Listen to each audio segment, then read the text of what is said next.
Welcome back to my channel Conquer the Fear.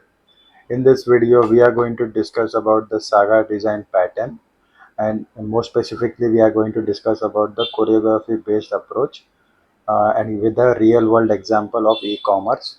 So please stay back to the video and watch the video till the end, as we are going to discuss about a real-world example of an e-commerce, where I will tell you since start from where this particular order is created and from where this particular order get ends and how the flow works on. So before diving into choreography approach, I would like to tell you like what is exactly a Saga design pattern is. This is one of the microservice based design pattern, and when it comes to Saga, it is actually a sequence of local transactions. So basically, in microservices, there are different microservices as per the domain which has been segregated. Okay, so each services will be performing their own local transaction, and then after that, they are going to publish certain events, or they are going to call the next service. Okay, so if some of the service is going to fail, then actually they are going to initiate they are going to initiate a compensating action, that is rollback, which has to be triggered to all of the services. Okay, now in Saga, when you are dealing with the distributed transaction, right? So let's say prior to this, like microservices, there was a monolith architecture where everything was inside, the transaction was happening inside the single DV, so there was no problem. But here the distributed approach is that the services are segregated in different location. So when it comes to Saga design pattern, there are two approaches. One is choreography based Saga design pattern, where we are going to, each service is going to publish or listen to certain, and then going to publish and going to act on it, and then it is going to publish an another event. There will be no central things. So that is how the choreography approach works. But orchestration is one central location where it tells the other services what to do and when actually, and then ultimately it's take care at the central location. Okay, so as this video is specifically about the choreography based Saga design pattern, and we will be discussing about the e-commerce related thing, so let's focus on that part. Okay, so we discussed that we will be discussing about the choreograph base, so we will be taking up the e-commerce order processing based scenario. Okay, I will tell you how the flow works in now. In e-commerce, when you are having an order processing system, right? So it is going to be an e-commerce platform where we are trying to place some order, and it will involve a sequence of multiple service to be called up and sequence of event to be published up. Okay, so when at the start, the order services would be the starting point where it is going to initiate an order. Okay, and then it is going to publish certain events. Okay, and based on that, inventory service is going to hear that or listen to that particular event, and then it is going to check the reserve, and then it is going to publish a inventory reserve event. So that will be again published by the inventory, and then it will be consumed by the payment service. Now payment service is going to process it, and then it is going to publish an another event, that is going to be a payment processing event. Now this payment processing event is going to be consumed by the shipping event. Okay, shipping service. Now this is going to handle your shipping related things, things, and actually it is going to handle that problem. Now lastly, the notification service is going to consume that particular shipping service related event, and then it is going to send the update to the user. Okay, so this is how the flow works. So each services has got their own part and to play, and then they are independently working and operating. Okay, so Saga ensures that if the entire process is consistent, and if there is a failure, it is going to roll back, and there is a separate event to be triggered up. Okay, so that's how the whole process works in. Now we'll look into the each service what exactly in details.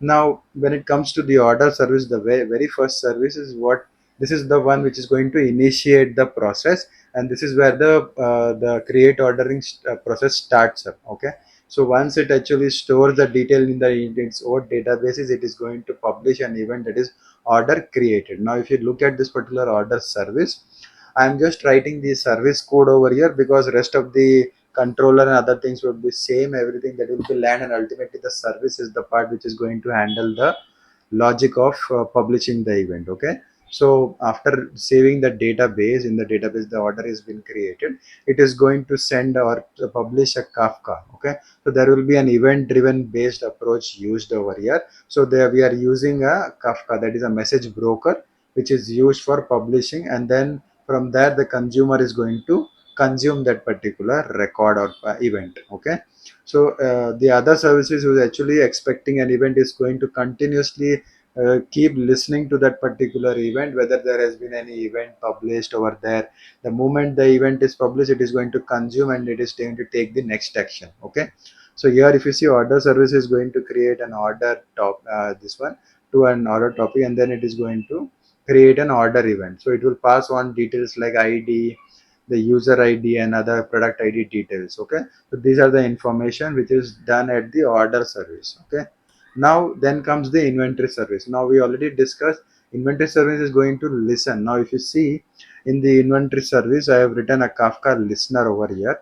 This is going to listen to the topic which was published to the order topic, right? So this is going to consume from there, and this handle order create method is going to consume that, and it is going to reserve that particular entry in the database, and then it is going to ultimately publish. So in database there will be an entry of this particular product and the details, and then it is going to publish this particular inventory reserved topic to the topic, and then it is going to event is being to publish. Okay, so the ID and other details will be published over there. Okay, so in this reserve entry there you are going to write your own logic of reserving it, and it is going to be I've kept it very simple. Okay, so I'm not writing any the complex logic over here, but I'm just trying to tell you what exactly the high level this service is going to perform. Now then comes the inventor service is going to publish, then this payment service is going to listen up, and again it is going to process and publish the payment process. But we'll look at this, again it is going to listen to this particular topic, it is going to it is going to check if it is a event is successful or not, and based on that this logic it is going to handle the process payment. Okay, now process payment, once it is successful, the boolean thing, then it is going to publish the payment, that is the payment process event is going to be published along with the order ID and other details. Let's say if it happens to be a failure thing, then there has to be a rollback, and then other event has to be published over there. So all the other things has to be rolled back over here. Okay, so logic will be written in the process payment logic, and then the further steps is being called over here. Now then comes the shipping things. The payment processing is going to listen to this particular topic, and then it is going to consume. So it is going to handle that particular payment process event, and then it is going to check if it is successful, then it is going to ship that order. So it is going to store the database at the details, and it is going to further perform the activities of shipping and other related thing, and it is going to publish that the order has shipped the event and other things actually. So and if there is a failure, then it is going to be rolled back. Okay, so the shipping order logic is definitely taken care in another in this service, but I have not written the logic over here.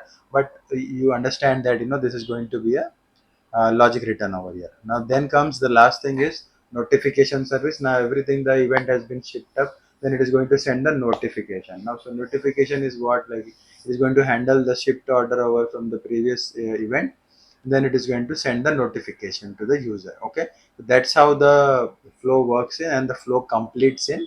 So here the end of this particular flow, where the ultimately the user is informed that your it will order will be shipped up. Okay, that's the ultimate thing.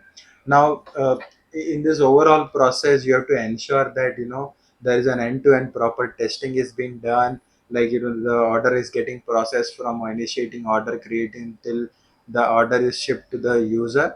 Okay, so from start till the end, everything, the order ID would be the key things, where it is going to track what is the current status of the order, or what is an inventory, is the payment collected or not, right, it is shipped or not, or like delivered or not. All this information will be based on the delivery shipment or order ID. Okay, so that's all the service has to be in sync stuff. There has to be a resilience things handled up. There has to be a different design pattern implemented. But we only spoke about the Saga design pattern. So the idea here is that each service is going to perform its own activity, and then it is going to publish it. So this is an event driven architecture where it is where we are taking use of the approach of Saga choreography design pattern. Okay, I hope this video was very helpful to you, and I got an understanding of what exactly the choreography Saga design pattern is about. Okay, if this your video was helpful, please share this video with the needy people. Also, don't forget to like, subscribe, and hit the bell icon.